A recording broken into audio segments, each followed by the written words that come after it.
રામ નારાયણ રામ. પ્રકૃતિનો જે ધર્મ છે તે બ્રહ્માંડની રચના સાથે જ શરૂ થયો હતો. પ્રકૃતિ આદિ અને અનાદિ છે. જ્યારે માનવજાતિ પૃથ્વી પર જન્મી ત્યારે તે માત્ર પ્રકૃતિ પર આધારિત હતી.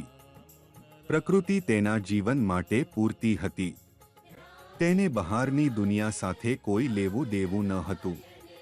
પ્રકૃતિ તેના બધા જરૂરિયાતો પૂરી કરતી હતી.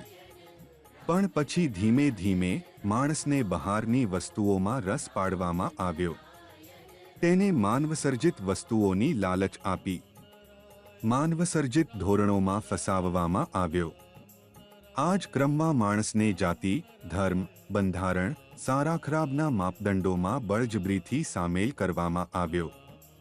પરિણામે આજે દરેક વ્યક્તિ એકબીજાથી અલગ થઈ ગઈ છે. માણસ અનેક જૂથોમાં વિભાજિત થઈ ગયો છે. આ પૃથ્વી પર બધા માણસો સમાન રીતે જન્મે છે. પરંતુ માણસે અનાજને બદલે અનેક ધર્મો બનાવ્યા અને લોકોને એકબીજાથી અલગ કરી દીધા. આજે દરેક વ્યક્તિ ધર્મના બંધનમાં ફસાઈને ફક્ત પોતાની સ્વાર્થ સિદ્ધિ જ કરે છે.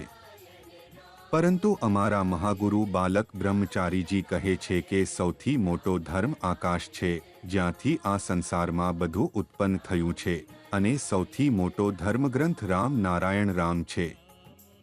આ ગ્રંથનો દરેક પાનું બ્રહ્માંડમાં ફેલાયેલા તારાઓ અને ગ્રહ નક્ષત્રોનું પ્રતિનિધિત્વ કરે છે. પૃથ્વી પરના આશરે 800 કરોડ લોકોના શરીરો આ પવિત્ર ગ્રંથ રામ નારાયણ રામમાંથી જ બનેલા છે, જેમાં પંચભૂત સામેલ છે.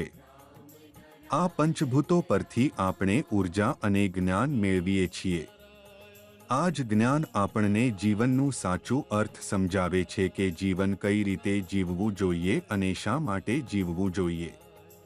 ધર્મની વાત કરીએ તો ધર્મ હંમેશા બધા માટે સમાન હોવો જોઈએ. પૃથ્વી પર ધર્મને વેપાર બનાવનારાઓનો બોયકોટ કરવો જોઈએ. કેટલાક લોકો ધર્મને વેપાર તરીકે લઈને બેઠા છે, એમને ઓળખવા અને યોગ્ય દંડ આપવા જોઈએ. ધર્મ એ વ્યક્તિગત વસ્તુ છે અને તેનો અભ્યાસ મન, ધન અને તનથી કરવો જોઈએ. જો આપણે ધર્મને સમજવા માટે નિષ્ફળ જઈએ તો જીવન વ્યર્થ છે. ધર્મનો અર્થ માત્ર મૂર્તિ પૂજા નથી. તેનો અર્થ જાતિવાદ પણ નથી. ધર્મનો અર્થ એ નથી કે કોઈ હિન્દુ છે, કોઈ મુસ્લિમ છે, કોઈ શીખ છે અથવા કોઈ ખ્રિસ્તી છે. જેમ પાણીનું વિભાજન કરી શકતા નથી, સૂર્યપ્રકાશને અલગ કરી શકતા નથી, તે રીતે ધર્મનું પણ વિભાજન થઈ શકતું નથી. જો માનવજાતિ સાચા ધર્મને ત્યાગી દે તો માનવ શરીરનું કોઈ અસ્તિત્વ રહે છે શું? માનવ શરીર એ જ તેનો સાચો ધર્મ છે. એ 5 તત્વોથી બનેલું છે, જે બધું છે. આ તત્વોને છોડીને કોઈ ધર્મ હોઈ જ નહીં શકે. પૃથ્વી એક છે, આકાશ પણ એક છે. તેથી માનવજાતિએ પણ મલકિયત અને વિભાજનને છોડીને એકરૂપ થવું જોઈએ. જાતિ અને ધર્મની રાજકારણના પાયાને ખતમ કરવું પડશે. આ પ્રકારની વિભાજનનાથી દુનિયા ઝડપથી એકબીજાના વિરોધમાં મૂકી જાય છે. હવે સમય આવી ગયો છે કે આપણે આ તફાવતોનો અંત લાવીએ અને એક એવા સમાજની રચના કરીએ જે સમતાવાદી, ધર્મનિરપેક્ષ અને પ્રગતિશીલ હોય.